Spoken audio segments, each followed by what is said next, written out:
What's up guys, welcome back for another video, and today we're going to teach you, this is a tutorial on how to speed ramp in Final Cut Pro, like a pro. So first, let's look up what a speed ramp is. Speed ramp definition. A raised band across a road designed to make motorists reduce their speed. Okay, that's not the speed ramp we're talking about today. So I'll just screen record my computer and show you exactly how to speed ramp in Final Cut Pro and what it is. Okay, so I have a clip of a drone here going across the Douro Valley in Portugal, and we're going to kill the audio, and we are going to speed ramp a few of these clips. So the first thing I do when I speed ramp is I sift through my footage and see the best spots to do a speed ramp, and then I'll mark that spot by hitting the M button on my keyboard, which marks a point on your clip in your timeline in Final Cut Pro. Little keyboard shortcut for you. So I will hit M right there, and I'll speed ramp. Just for tutorial sake, I would never speed ramp this part, but until right there, I'll mark that. And then I'll do another speed ramp from here to here. Now you can do a speed ramp like this, which is basically some people do where they hit Command B and cut their clip, Command B, which is how you cut a clip in Final Cut Pro. They'll highlight the clip and then they'll just speed that clip up. But when you do that, there's no flow at all. I'll show you. So you let the timeline play, you see there's like zero flow. So all you need to do in order to, instead of clipping the clips, is gradually increase the speed until it gets to the wanted speed of your speed ramp. And basically do that by going to where you want to start the speed ramp, hit Shift B, and it doesn't cut the clip, it just brings this up right, right here. And then you're gonna go to where you want it to end, Command B, and then you'll click here, go to fast, and however fast you want it. And this is really good for hyperlapses too, because you see here, this highlighted area is where it gradually comes in and fades out the speed. So you can adjust this accordingly. So now when you play it back, it flows much better. Oh, there we go.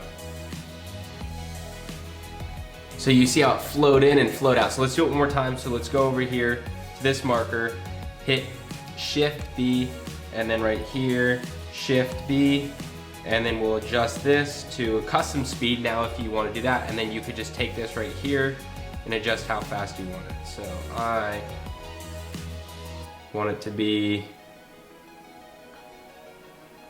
about there. No, I'm gonna make it go super fast. So times 8. You could zoom in, and then you could just adjust these to make the fade in and fade out how you want it to be. Play that.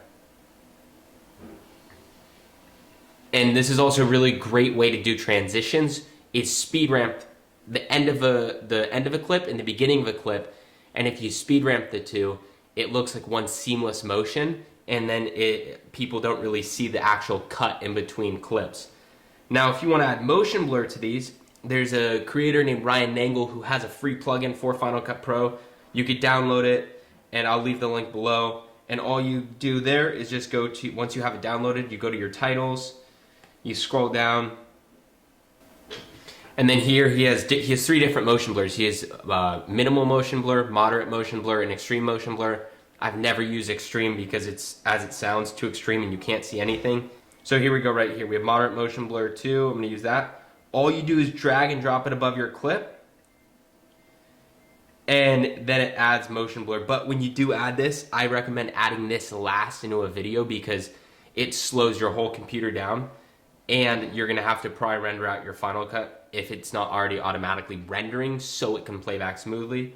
But you could see the motion blur, especially when it did that transition right there. You could start to see the motion blur, and then when you get into extreme motion blur, it's a lot more subtle. You can see it more. So that is how you do simple speed ramping properly, like a pro in Final Cut Pro.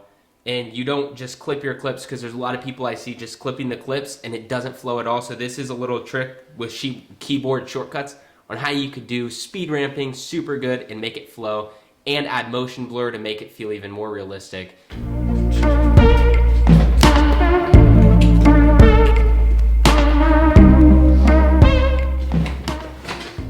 Now just a few other things that you can do to really spice up your footage as well. I'll make different videos about this, and I've already made some videos about it too, is adding things like sound design. You add, of course, speed ramps like I just showed you, add things like motion blur, subtle things that people don't really notice when it's there, but they notice when it's not. And then adding things like voiceovers and, of course, music. And I want to make a whole separate video on the layers of sound design that there are, because there's so much more than people actually think. It's not just sound design. There's bass layers of ambience noise, voiceovers. There's like certain sound design clips of certain things like a motorcycle passing, a telephone beeping, whatever it may be. And there's actually certain layers of it. I actually just took a course on this on Skillshare, which is not a sponsor. Those are just a few things that you could do to really spice up your footage even more. And like I said, people don't really notice it when it's there, but they do notice it when it's not, and it feels like there's something missing from the video. So that's it for this video. If you guys liked it, go ahead and subscribe, give me a like, and until next time.